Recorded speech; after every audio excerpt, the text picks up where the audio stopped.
Hey y'all, welcome back to my channel. We are talking Family Empire Houston, Season 1, Episode 5. Let's go ahead and get into this recap, okay? We pick up at the meeting. Chris presents his own contract. I'm glad Chris did what was necessary to make sure his family was secured. I'm glad they worked it out and that they're all happy on both ends.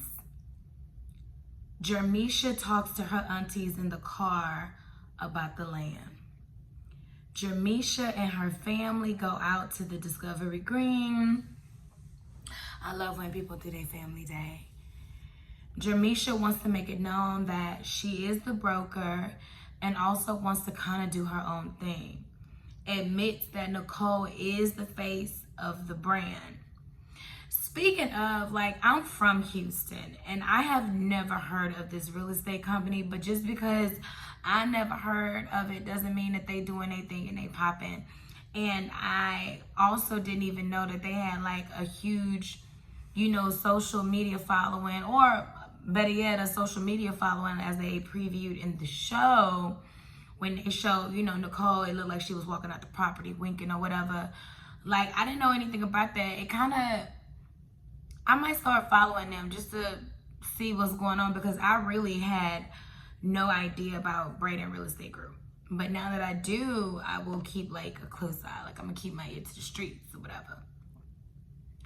We fast forward to Nicole.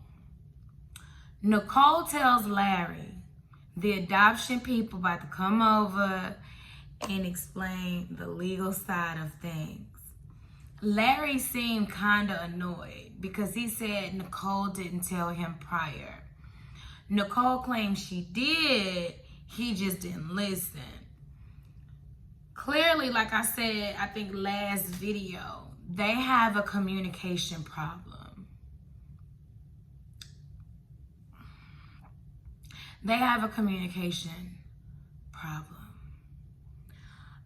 That's exactly why I text. So I like a receipt, me personally. That way you can be like, oh, I never said that, or you never said that, baby. I screenshot it, I circle it in red, and I send that thing back is this you? Because who got my text? If you didn't get it, who got it? Because I sent it to your phone. It says red. It says red. So if you didn't read it, who read it? Who read it? Just because you don't remember, that don't mean I didn't tell you. That's all I'm saying. So not that I like to go back and forth, I just like to I love things written so we can both go back and be a witness to what was said. I also like to keep receipts so I can screenshot that thing. Watch, y'all gonna be doing it from now on. Y'all gonna screenshot that thing, circle it in red, because you can get that little click on that pencil or that little marker. Change it red. You circle it in red, underline it, whatever you like. Put a little asterisk, whatever you like. But baby, you do it in red and you send that thing back. Okay? Be like, yes, it was said. Yes, I did say this to you. Okay? But anyways, I learned a lot when it came to that adoption conversation. I really appreciate that, because that's something that I'm probably gonna want to do in the future. But question, what was up with the disclaimer after Becky and Sue got off the screen? Were they not real licensed therapists or lawyers? Were they paid actors that got the information off the internet? Because I have never noticed, y'all have never, after a licensed professional did a disclaimer saying, do your own research. So what was that about? I just want to know. Nicole meets up with her therapist, and Keisha, which is her half-sister, is joining her in on the session. I love therapy. I am a strong advocate for therapy. If you've never been to therapy, baby, go. Trust me, go to therapy. Like I tell people all the time, therapy makes you deal with you. It makes you look at you. It makes you really understand some things, and you really be surprised how much your upbringing plays a role on how you handle conversations or disagreements, arguments, relationships, dating. Like, it all plays a part, you know? So go to therapy. Like, it really helps you look at you, deal with you, and the therapist give you the tools that you need to navigate life and to create change. That's all I'm saying.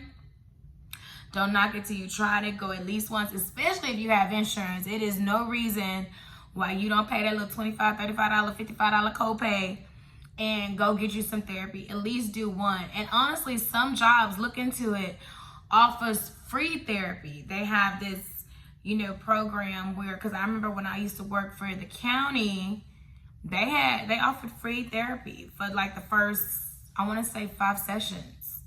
They offered free therapy. So please go to therapy, guys. It really does help you to become a better person. You know, Bible, rifle, and that therapy, okay? That's what you need. We all need it. I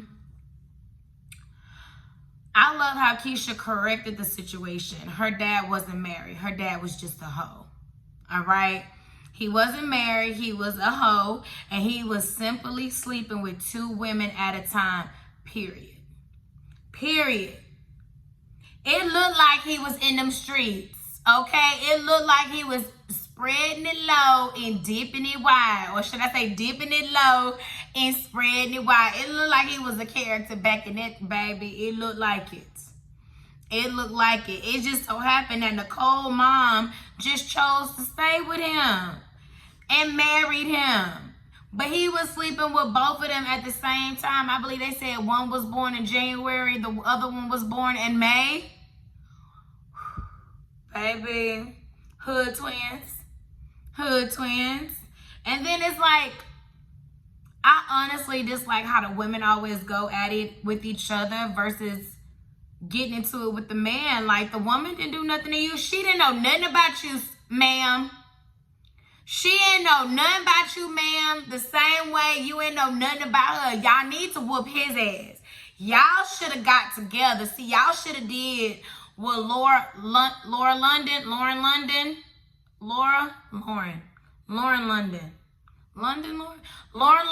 know what I'm talking about. Nunu. Y'all should have did what she did and Nivea did. When they both found out they was pregnant by Lil Wayne, they got together and they did the buddy-buddy system, and they still cool to this day. They still cool to this day. Those women should have did that, because it wasn't the women who caused the division or even their children. It was the lying-ass man. And I just really dislike when women, all women do this. When women will literally create a problem with another woman over a lying-ass man. You was being faithful to an unfaithful man, and now you got all the smoke for the woman, but you gonna take his lying ass back. To me, that does not make that girl, baby, whatever. And quiet as his cats, it looked like Nicole's mom wasn't even happy. It looked like he was still cheating, and it looked like, according to Keisha, that the daddy still wasn't presently available, even though he was in Nicole's mama house. He didn't play with them kids. He didn't play with them kids. He didn't want to be bothered the way it's coming off from Keisha.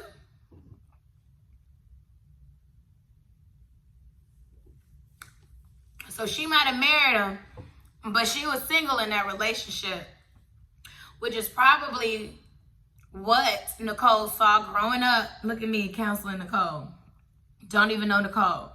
Which is probably what Nicole saw growing up, and now she's imitating that in her own marriage and getting a man that's emotionally unavailable. I just cracked the case, because I'm telling you, Larry looked like he don't want to be bothered. He looked like is it just me? Y'all don't see it for real. Drop down in the comments. Y'all don't see it. Larry do not want to be bothered. He don't. Anyways, back to the show, y'all. Back to the show, because anyways.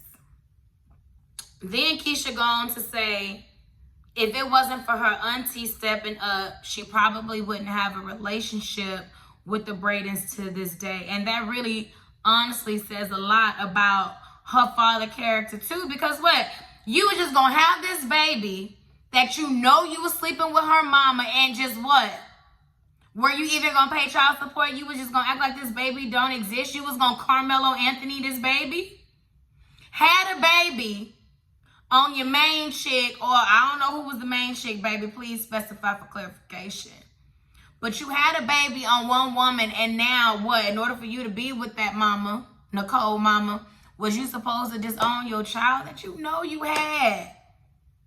How can you disown a seed that you know you helped create?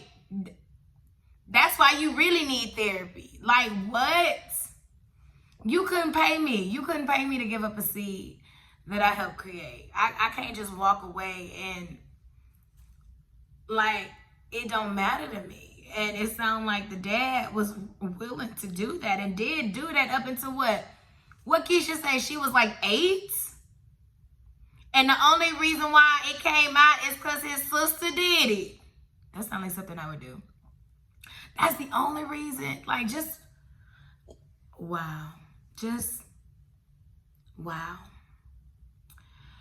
Keisha found out about her biological, okay, so it was at 7. It was at 7. And you right, Keisha, Frank should have did a better job. I hope you and Nicole's relationship gets better. Now we go to the Braden Rodeo Roundup. Nicole, why did you tell Keisha tea? You spilled Keisha's tea when it came to that therapy session, but not your own. I don't like that. That was for y'all. And I get this is TV, they're gonna ask you what was, but certain things should remain private, because I'm pretty sure a lot of that conversation was cut out, editing purpose, for TV purpose or whatever, and that's gonna remain private. Some of those things should have been one of them. Because you're saying Keisha don't trust nobody. Nicole, do you? Do you, boo? I do like the suggestion that Nicole gave on Charlotte about the lot, however. I told you I love the way, well, I respect the way Nicole does business. I really do. I really respect how she does business. And the suggestion she gave was great. I mean, everybody wins. Even Granny agreed. And again, I respect how Nicole does business. But is it me, or does it look like Frank still ain't shit? Because when he walked in on the scene, baby, look at how he looking. It just looked like he's still with the shits. To me, it does. It looked like he's that uncle at the barbecue. You know what I mean. You know what I mean. But anyways, other people start coming in while they having this conversation, giving their input. And baby, Granny shut it down. Granny shut it down. So I am looking forward to the next episode. I want to say that I am invested in the show. I will know for sure by the end of this season if I'm going to continue on watching the show. But for right now, I'm invested. I really want to know if Keisha's going to end up marrying Carmel. I want to know how things is working out with Chris and the business, since he decided to do an exclusive contract, or did it work out? You know what I'm saying? Because, you know, they agreed to the 30-day probation or the 60-day probation or whatever. I want to know, did it work out? Or something happened. I want to know if the G1's gonna agree with Nicole about what to do with that lot. What else do I want to know? I want to know if it's gonna come out that Larry cheated on Nicole and probably got an outside baby, or maybe they've been struggling and going through a separation, because that's the vibe it's given. It's not that I want this for Nicole. I wouldn't want this for any woman. Trust me on that. But even looking at it on screen, it seems uncomfortable. It seems uncomfortable. And honestly, my heart, I'm not going to cry. Y'all not going to make me cry over a woman I don't know. No. But my heart goes out for any woman feeling that type of way, because Nicole is a beautiful woman. She seemed very intelligent about her money, about her coins. But Nicole also seems very insecure. And I really feel as though her dad played a monumental role in her insecurity. And she went and got a man that's similar to her father, someone that's emotionally unavailable. And Nicole deserves better, especially for their daughter. What's their daughter name? Layton? It starts with the L and it's a beautiful name. I like it. Or whatever. But Nicole, girl, wash your hands. You can get with somebody, girl, you can have your pick of the litter, Nicole. Let Larry mess up that bag if he wants to, baby, but you can have your pick of the litter. Who Larry gonna get? Who want Larry? Baby, you barely want Larry. Who want Larry, Nicole? Nobody want Larry. But everybody wants you, Nicole. You know, maybe that personality could be a little much for some men because you do seem a little difficult or whatever and whatnot, but I respect a difficult woman, okay? Because that means you ain't gonna tolerate no bullshit, even though it look like you tolerate bullshit from Larry. But I don't know if you got into his ass prior to filming. I don't even know. Y'all could be happy as far as I know, but no, I don't know. My intuition is hardly wrong. Like, it's hardly wrong, sis. And I'm telling you right now, baby, if you need to get out like Megan did, if you need to get out like Megan, girl, go ahead and get out like Megan. Go ahead and get out like Megan. Take your prize and move on, boo. Take your kid and move on. Nicole, you can get married within the year if you want to. You live in Texas, baby. It only takes 60 days for that divorce to clear. Well, y'all got property and a kid, so it might take a little longer, but baby, you can get married again within the year, Nicole. Off looks and resume alone, girl. What? Girl, you can trade up. Trade up, baby. Trade up, Nicole. I'm going to get off of you, Nicole, or whatever, because that's the end of the show. And that's really what I want to know, all right? And I will get back to y'all with the next episode. If you haven't, please be sure to like, subscribe, and comment. And I look forward to seeing you guys in the next video. Later.